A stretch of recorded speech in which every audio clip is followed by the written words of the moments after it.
Hey, this is Jim with Dieselgeek, and today I'm going to show you the install and adjustment of a Sigma 6 shifter in an MQ350 transmission like this. And the very first step that we're going to do is we're going to install the front to back. This is the new front to back with the new style cable end. The cable end it's slid on both sides now, and it has 4 screws in a rectangular pattern instead of in line. This allows it to fit better on the newer cable ends on the Mark 7s and Mark 8s. So anyway, the very first step that we're going to do is we're going to install the front to back cable end onto the front to back cable, and you want it to slide on easily like that. If it doesn't slide on easily, you can take the screws out like this, and what you can do with a Phillips head screwdriver is you can stick the Phillips head screwdriver in there and just kind of pry it open just a little bit. You want to stretch it just the tiniest amount to where it'll slip on to the cable easily. So you don't want to go crazy with it because you could snap it off right here. So once you've done that, you slip it on to the cable like so, and there's a mark that we've marked the keyway with right here in red. And there's a corresponding mark on the selector shaft that we've marked here in black. It's joined teeth, 2 joined teeth. So you're gonna do is you want those to line up. And once they line up, it just goes on like that. And so once that's lined up, you can put the 8mm nut with 13mm lands on the front to back and go ahead and tighten it. Now on a 6-speed especially, you do not want to tighten this too tight because you can snap that stud off and you don't want to do that. So you just tighten it pretty darn tight, but not too tight. And then rotate it back into neutral, and neutral can go up and down like that. So once that's installed, we're going to install the side to side, which is this right here. So on the side to side, the only way that will install is if you put one of the pivot bushings on the pivot pin like this.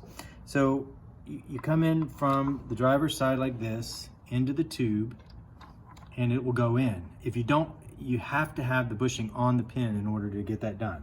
So you take the other pivot bushing and put it in the other side like so. And so once you get them lined up, you want the pivot to be like this. You want it to be able to pivot freely like this. If it doesn't pivot freely, that means that you have corrosion in this tube and you need to take the bushings out and you need to clean that. I have a video called Fixing a Stiff Shifter Pivot that tells you how to clean this with a gun brush. And also there's a drill bit that you can run in there that will scour the inside of it like that. So once that's done, you know that it pivots easily. You're going to rotate this down and you're going to line up the slot in here with the front to back piece like this. So once it's at the right height, it will just go on like that. And once it's slotted in, you have access to the clip. And you take the shiny metal clip we supply and put it on until it snaps like that. So that's installed. Next, we're going to take the cable end, your stock cable end that you've installed the perfect pivot bushings, the 8mm bushings on. You're going to open the fingers like that, and it has a little catch on there, like that. And you're going to put it onto the cable. You're going to put it onto the pin, the cable end pin, like so. You're going to take the other shiny metal clip and you're going to slip it in, and it snaps on like that. So now the shifter is installed, and we're going to lock the transmission into the home position. Now the locking mechanism for the home position is right here on the transmission. On early Audi TTs, it's going to look more like a nail head instead of this L-shaped lever. And so what we're going to do is you're going to push down on the selector shaft, and when it gets to the right height, it'll go in and it'll rotate up to the 11 o'clock position like that. And once it's there, it's locked. So this mechanism is in the locked position. So now that we have this locked, we're going to go inside the cabin and we're going to lock the mechanism inside the cabin.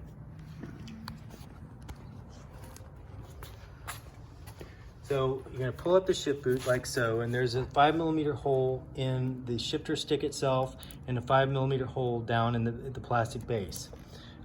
Early cars will have an aluminum base, but the later cars, 08 and newer, are going to have this plastic base. So you're going to put it down through the top hole and then down into the bottom hole like that, and that locks the mechanism into the home position. So we're going to go back into the engine bay. And before we turn the knurled ring, we're going to push down on the front to back bracket like that. You turn the knurled ring and it's going to grab the cable in exactly the right position. So once that's done, that's the most important part right here. This is it right here. It's much more important than this one. So once that's done, we're going to make sure that this is turned to where it's horizontal, facing straight up. It won't hurt it if it's one way or the other at all. It won't matter. It just looks better if it's facing up like this. So once it's up like that, you're going to take your 5mm or 5/32 Allen wrench or socket like this, and we're going to start to snug these screws up.